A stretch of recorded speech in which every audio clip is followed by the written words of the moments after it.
او بیا وسره مونږه لومړی چې کوم دی په انټرنیشنل اسلامیک یونیورسيټي کې په 2004-5 کې غالبا لومړی مشاعره چې کوم دی ارګنایز کړه او مونږ ډیر شکرګزار یو د واسیم یوسفجي صاحب او دغه پوره ټیم چې هغه انټرنیشنل اسلامیک یونیورسيټي ته راغی او هلته مونږ چې کوم دی لومړی مشاعره چې کوم دی ارګنایز کړه وسره چې کوم دی زمونږ دغه منډې تړلې شروع وي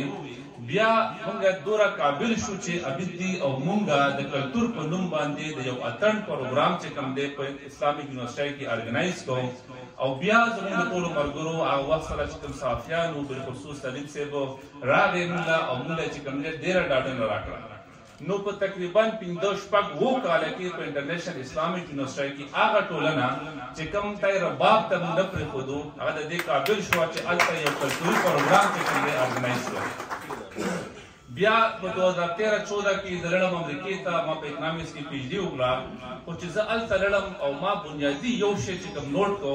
هغه دا دی چې د هغوی د ریډینګ کلچر چې کوم دی د کتاب کلچر چې کوم دی ډېر زیات ریچ دی ما چې واپس رالم دلته کې مې د ملګرو سره دوی سره ګپ شپ ولګو او دا یو بنیادي پوینټ دا و چې یاره مونږ څه طریقې سره د کتاب چې کوم کلچر دی د کتاب چې کوم ریډینګ هیبټ دی دا چې کوم د خپل ځوانانو ته خپل کلتور کې چې کوم دی نو دا پروموټ کړو